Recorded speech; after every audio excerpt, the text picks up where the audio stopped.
Good morning प्यारे बच्चों, मैं हूं आपके एजुकेटर पूर्णिमा और आज है डेट 16 सितंबर। हम करेंगे वर्कशीट नंबर 2। सब्जेक्ट क्या है? साइंस। साइंस की ये वर्कशीट नंबर 2 है। हम वर्कशीट नंबर 1 हमने पिछले वेडनेसडे को की थी। तो बच्चों हम पढ़ रहे थे माइक्रो ऑर्गेनिज्म के बारे में। हमने टाइप ऑफ माइक्रो ऑर्गेनिज्म भी पढ़ लिए थे। कौन कौन से थे? फंगी, बैक्टीरिया, प्रोटोजोआ, और हमने ये माइक्रो ऑर्गेनिज्म पढ़े थे। हमने वायरस के बारे में भी पढ़ा था, ठीक है ना। तो माइक्रो ऑर्गेनिज्म हमारी किस तरीके से मदद करते हैं हम इस वीडियो में ये देखेंगे। Microorganism play an important role in our life. ये हमारे लाइफ में बहुत इंपॉर्टेंट रोल प्ले करते हैं। Micro organism help us in making many kinds of food product. ये बहुत सारे फूड प्रोडक्ट बनाने में हमारी हेल्प करते हैं।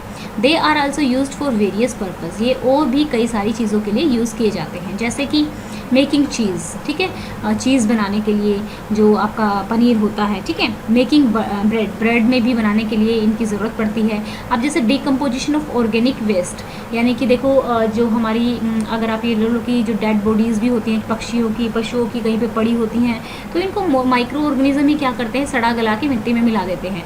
और जैसे हमारे घर का जो सब्जी का कचरा होता है या फिर जो गीला कचरा होता है उसको भी सड़ा गला के खाद बना देते हैं, ठीक है। मेडिसिन प्रिपरेशन और बहुत सारी मेडिसिन्स में भी इनका यूज़ किया जाता है। अब देखो पौधों को नाइट्रोजन कहाँ से मिलता है? पौधे जो हैं, जो ये जीवाणु होते हैं, ये क्या कहाँ से नाइट्रोजन ले लेते हैं? ये एटमॉस्फेयर से नाइट्रोजन ले लेते हैं और वो पौधों को दे देते हैं, ठीक है। तो ये नाइट्रोजन को फिक्स करते हैं मिट्टी में।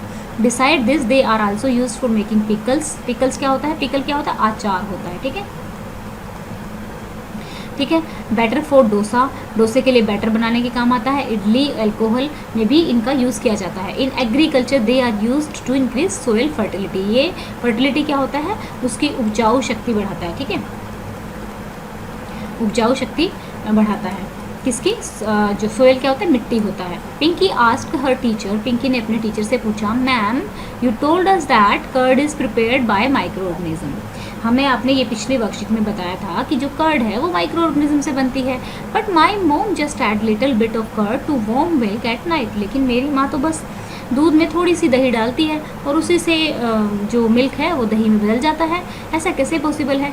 तो पिंकी को ये नहीं पता होता कि जो दही डाली जाती है थोड़े से दूध में, उसमें एक बैक्टीरिया होता है जिसका नाम लैक्टोबैसिलस होता है, जिसका नाम लैक्टोबैसिलस होता है, is present in the curd, जो कि कर्ड में प्रेजेंट होता है। Your mother added little bit of this curd. आपकी जब मदर जो है इसको ऐड करती हैं, इस दही को ऐड करती हैं वार्म मिल्क में, तो बैक्टीरिया क्या करते हैं? अपने आप को रिप्रोड्यूस करते हैं, यानी कि उसमें और ज़्यादा पैदा होने स्टार्ट हो जाते हैं और फिर वो सारे मिलके क्या करते हैं? मिल्क बना लेते हैं at suitable temperature and converts it into curd, और इसको दही में बदल देते हैं। बट रिमेंबर वन थिंग, आपको एक चीज़ ध्यान रखनी है, the milk used for making curd should neither too hot no too cold. ना तो ज़्यादा गर्म होना चाहिए, ना ही ज़्यादा ठंडा होना चाहिए। But it should be little warm only. बस ये थोड़ा क्या होना चाहिए? निवाया होना चाहिए या फिर गर्म होना चाहिए, हल्का गुनगुना होना चाहिए।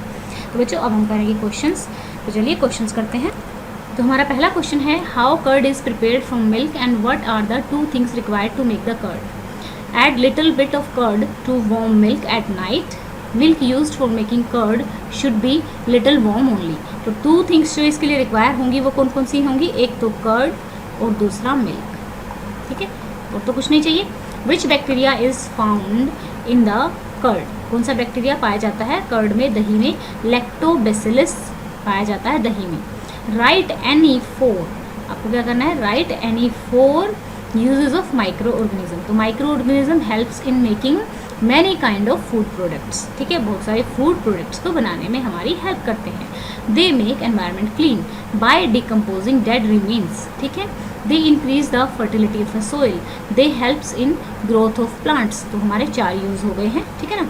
आप 4 यूज़ जो आपकी वर्कशीट में है वो भी लिख सकते हैं, जैसे कि ब्रेड बनाने के काम आते हैं, चीज़ बनाने के काम आते हैं। देखिए, it helps in making cheese, making bread, decomposition of organic waste, medicine preparation and nitrogen fixation. इनमें से भी कोई आप यू लिख सकते हैं अगर आपका मन करे तो। अब which milk product make you happy when you eat them? I eat butter, milk, cake, curd and ghee happily. तो मैं बहुत खुश होकर इनको खाता हूँ। आप इनमें से कुछ कम या ज़्यादा करना चाहते हैं तो वो आप कर सकते हैं। तो बच्चों ये थी हमारी आज की वर्कशीट। देखा कितनी आसान थी।